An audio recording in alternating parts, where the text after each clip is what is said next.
everyone, I'm JD from Willow Bound Journals. Welcome back to my channel. Today I have a reading journal with me video, and the book that I'm documenting today is Malcolm Gladwell's What the Dog Saw.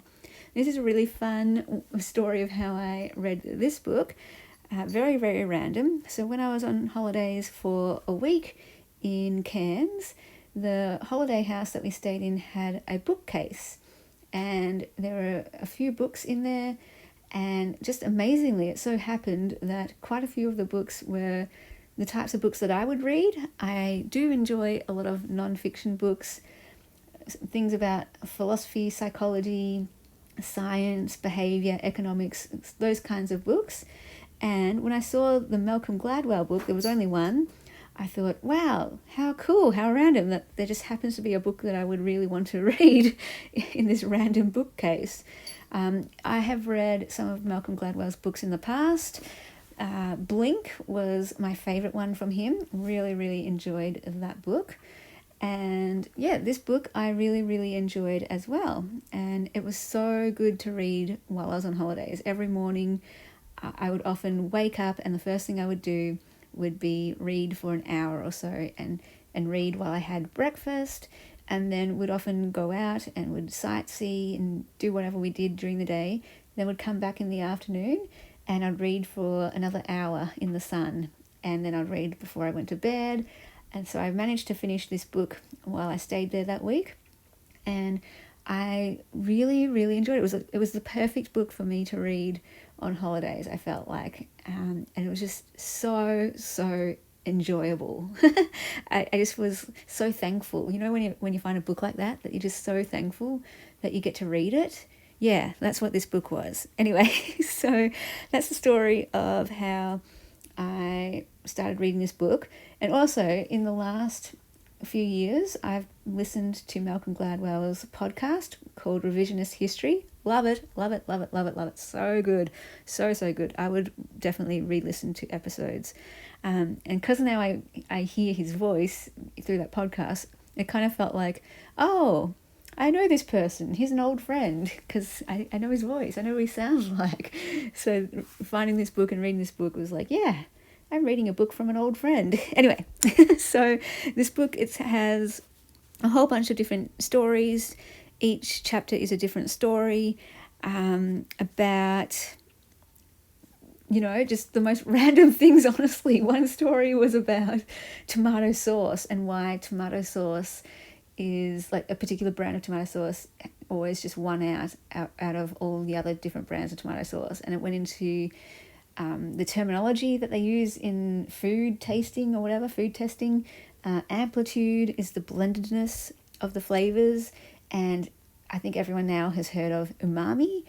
And as I was reading this chapter, I realized, yeah, I must have a high sensitivity to umami, because there are certain foods that I can only eat in small doses. Like I love the taste, but I can't have a lot of it because it's too much. So for me, that's things like cheese, prawns, mushrooms.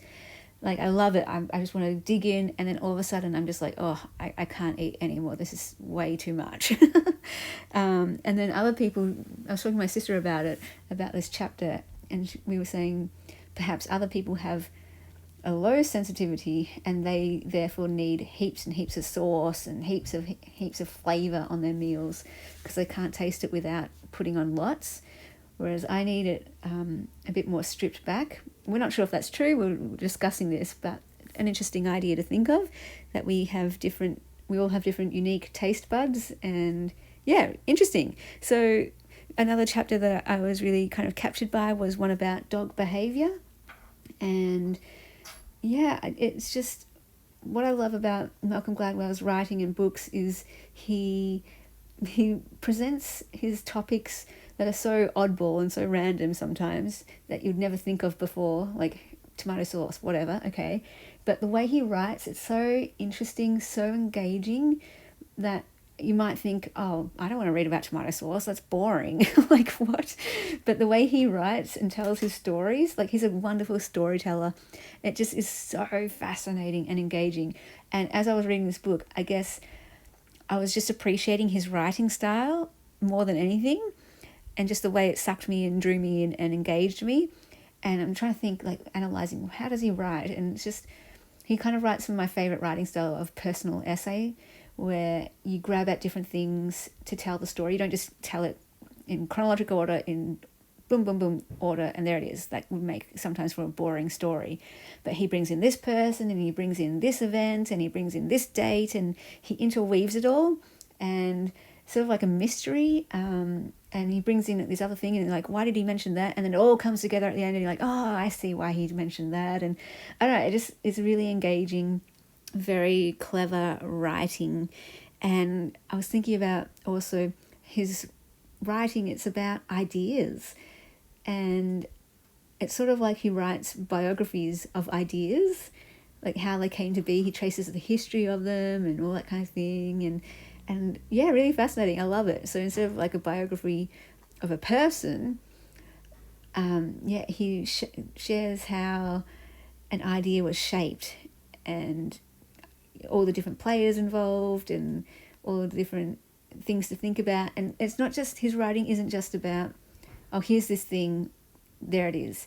He also ties in like the deeper meaning, like what does this mean for our lives, and how does this change how you see the world? What does this reveal more about this, and this? It makes you think deeper about things.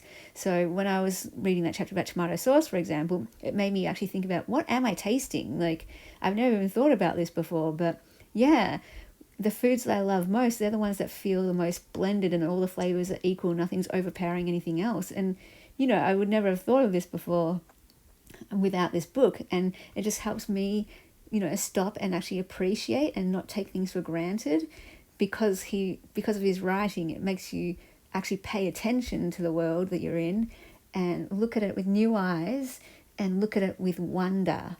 So that's why I use that tomato sauce chapter as an example, because like, it's so mundane, like tomato sauce. I really couldn't care less about tomato sauce, and yet it's a staple of every kid's life, and kids often will use a lot more tomato sauce than adults, to hide strong flavors of other things that they don't like, for example. And how sauce, you can use it with anything.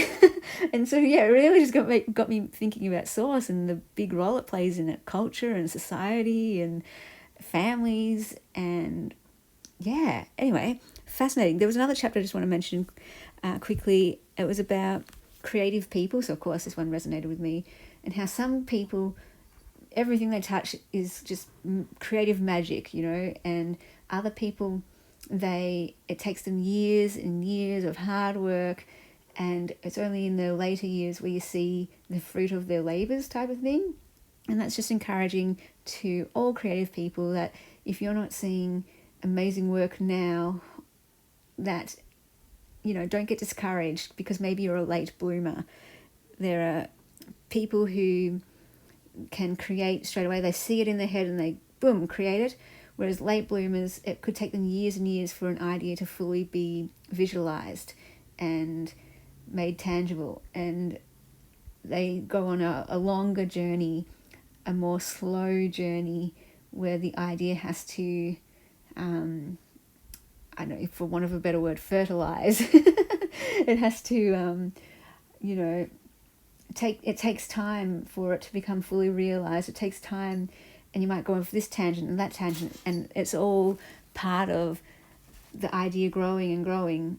But we can get frustrated because we're like, but I just want to see the idea now. It's like, no, just wait, be patient. At the right time it will come out, and you need all these other things to come into play before you can fully see what that idea is about.